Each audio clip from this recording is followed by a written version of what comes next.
신규 AFM 기반 EUV 마스크 리페어 장비 출하가 하반기부터 되는 걸로 알고 있어요.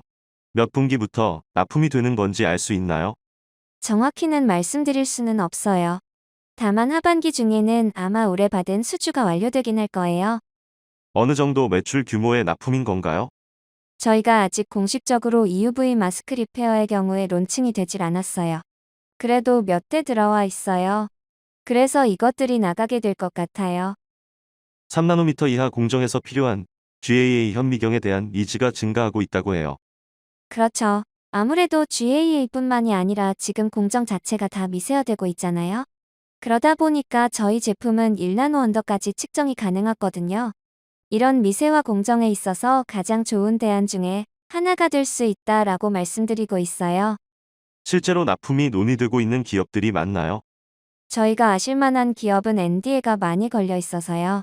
고객사는 말씀을 못 드리는데 아실만한 큰 반도체 제조업체들은 다 저희 제품이 들어가 있어요. 지금도 납품을 하고 있어요. 니즈가 늘어서 추가로 납품이 논의되고 있는 기업이 있나요? 추가로 꾸준히 하고 있어요. 저희 장비가 계측 장비라고 하는 거거든요. 그래서 계측 장비가 양산을 위한 생산 장비는 아니에요. 그렇다 보니까 저희 제품이 한꺼번에 여러 대가 들어가거나 이러진 않아요. 그래도 꾸준히 대수는 한 대씩 늘려나가고 있는 상황이라고 보시면 돼요. 1분기 매출액이 한 178억으로 시장 컨센에서 하향한 것 같아요. 매출 인식 지연이 그 원인으로 파악이 되는 것 같아요. 지연됐던 매출은 2분기에 반영이 되는 건가요? 그렇죠. 3월 달에 맞춰서 못 나간 거고 금방 나갔어요. 4월 달에 바로 나갔어요. 지연됐던 매출은 얼마 정도 규모인지 혹시 알 수 있나요? 한 2에서 30억 정도 됐던 걸로 기억해요. 2분기 전체적인 분위기는 어떤가요? 저희가 1분기부터 해서 수주가 2분기도 계속해서 많았어요. 그래서 저희가 지금 수주액이 역대로 가장 많은 상태라고 보시면 될 것 같아요. 아무래도 저희가 출고될 때까지는 3에서 6개월 정도 걸려요. 제품 제작 기간이 그렇다 보니까 저희가 4분기로 가면 갈수록 매출액이 더 좋아지는 그림이 나올 것 같아요. 그러면 올해 전체적으로는 반도체 쪽도 지속적인 수혜가 있을 것 같고 신제품 EUV 쪽도 늘어날 것 같아요. 올해는 큰 성장이 있을 것 같은데 어떻게 보고 계신 건가요? 저희는 매해 전년도보다 한 2에서 30%씩 성장하겠다. 이렇게 말씀드리고 있습니다. 최근에 중국 봉쇄라든지 러우 사태라든지 매크로 이슈들 때문에 원재료 가격이 조금 올라가는 추세잖아요. 파크 시스템스는 이런 상황들이 어떻게 작용하고 있나요? 저희는 다행히 해외에서 가져오는 원재료도 개수가 많지 않아요. 다행히 외주 가공 주고 조립하는 형태거든요. 그래서 다행히 크게 영향은 없습니다. 운송비 같은 경우에도 많이 올랐잖아요. 수출 비중이 높아서 운송비 비중이 높아졌을 것 같아요. 운송비의 경우에 조금 오를 수도 있는데 이게 영향을 끼칠 정도는 아닌 것 같아요. 워낙 제품 단가가 높아서요. 수주 잔고 관련해서 파크 시스템스 1분기에만 500억 원 정도 신규 수주 확보해서 600억 원 정도 수주 잔고 확보했다고 레포트를 본 적이 있어요. 2분기는 수주 잔고가 더 늘어났나요?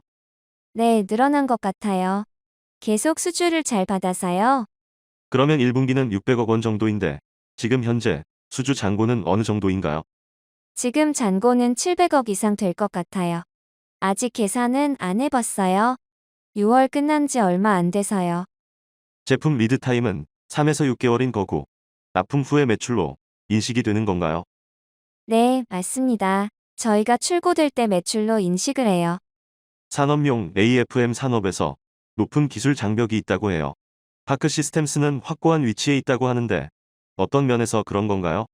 우선은 저희가 사용하고 있는 기술이 기존 원자현미경 기술보다 좀 더 발전된 형태거든요. 그래서 일단은 그게 가장 큰 차이점입니다. 산업용 제품을 납품하는 데가 저희랑 브루커라는 곳 한 곳밖에 없어요. 그래서 둘 중에서는 저희가 방금 말씀드린 것처럼 더 발전된 기술을 사용하고 있기 때문에요.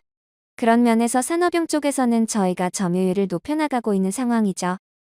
맞아요. 원자 현미경 그쪽에서는 글로벌 2위라고 하는데 산업용에서는 또 글로벌 1위라고 하더라고요. 그래서 산업용 쪽에서 좀 더 높은 기술력을 더 가지고 있다는 건가요? 그건 아니에요.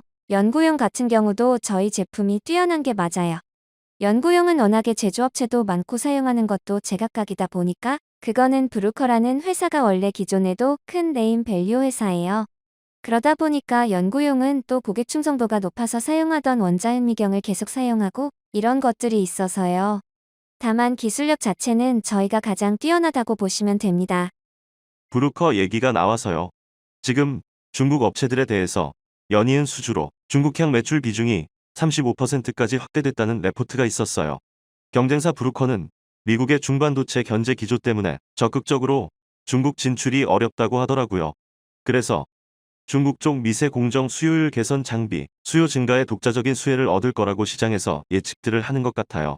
실제로 중국향 매출 비중은 좀 늘어나고 있나요? 네, 중국 쪽은 계속해서 잘 들어오고 있는 것 같아요. 2021년 11월에 출시했었던 하이브리드 WLI 장비는 기존 AFM 장비 대비 빠른 검사가 가능하다는 장점이 있는 걸로 알고 있어요. 이건 시장 반응이 좀 괜찮은 편인가요? 네, 맞아요. 이건 지금 테스트 나가 있는 상태고 테스트 나간 거 말고도 수주도 받았고요. 피드백도 좋은 걸로 알고 있습니다.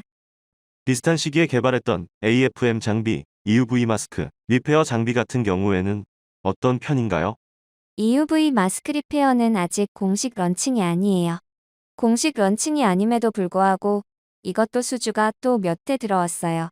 그래서 아마 올해 하반기쯤으로 런칭되고 그렇게 진행될 것 같아요. 그러니까 하반기부터 상용화 예정이라는 말씀이시죠? 그렇죠. 4분기쯤에 되지 않을까 싶어요. 런칭 전에 수주가 들어올 수가 있는 건가요? 그렇긴 한데 반응이 좋아서 아마 그쪽 사용하는 유저들 사이에서 수주가 들어오지 않았나 싶어요.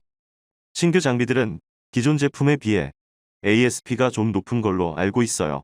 기존 제품에 비해서 ASP가 어라운드 몇 퍼센트 정도 높은 건가요? 거의 한 50% 이상 높은 것 같아요. 기존 제품 대비해서요. EUV용 마스크 리페어 장비는 기존 장비 2배 이상이라고 하더라고요. 네, 맞습니다. 기존 장비가 17억에서 18억 정도 한다고 하면요. 신규 장비들은 한 30억 정도 하거든요. EUV 마스크 리페어 장비 쪽을 시장에서 보는 방향은 이런 것 같아요. 일본의 레이저텍이랑 비슷하게 보는 게 일본 같은 경우에 EUV 마스크 검사 장비를 2017년부터 상용화 해가지고 100% 독점 생산하면서 장비 한 대당 377억 이렇게 한다고 하더라고요. 그래서 기존의 DUV 마스크 검사 장비의 3배 정도 가격이랑 마진을 기록하고 있다고 해요. EUV 마스크 리페어 장비 출시를 하는 동시에 제2의 레이저텍으로 성장할 수 있다라는 시장의 예측들이랑 레포트가 있는 것 같아요.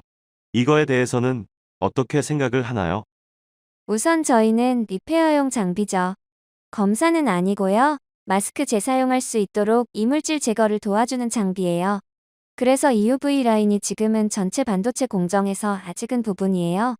어쨌든 공정 미세화가 많이 진행이 되면 당연히 EUV 마스크용 리페어용 장비도 이제 그에 따라서 점점 같이 늘어날 수 있을 거라고 생각합니다. 최근에 반도체뿐만 아니라 디스플레이 패널 공장이랑 고밀집 PCB 업체에서도 검사 계측 수요가 나온다고 해요. 그래서 추가적인 어플리케이션 확장이 기대되는 것 같아요. 실제로 디스플레이나 PCB 업체에서 또 수주가 들어오고 있는 상황인가요? 네, 맞아요. 들어오고 있습니다. LG 디스플레이에서도 들어왔어요. 하지만 시작이라고 보시면 돼요. 중요하게 드릴 말씀이 있습니다. 무슨 일이시죠? 내용이 도움이 되셨다면 구독과 좋아요 부탁드립니다.